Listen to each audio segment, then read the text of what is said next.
all a function of valuation, right? Because I don't know if I was on your channel, but all the others which we did in Diwali, I think the whole focus of the discussion used to be on valuation, that you can buy the best company in the world, but if you've paid a wrong or a very fancy price for it, you're going to spend years and years recovering.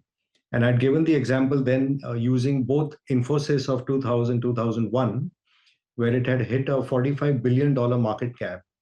And 24 years later, we are coming to a 90 or $95 billion market cap in dollar terms. In rupee terms, because the rupee has collapsed, it may look optically better.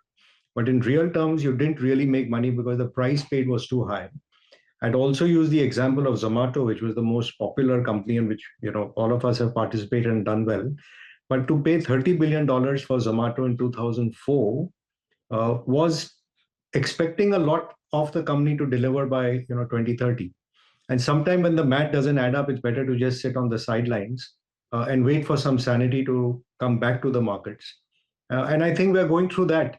Whether DeepSeek had come or not, whether earnings had slowed down or not, we would have had some pause, given how overheated the market was and how priced for perfection we had become across sectors.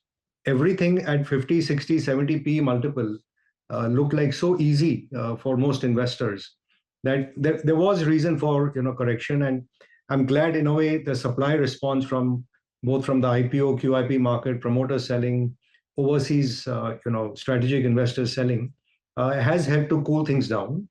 Nothing changes the structural trajectory of India. I still do think over the next 5, 10, 15, 20 years, this is a market which will create tremendous amount of wealth.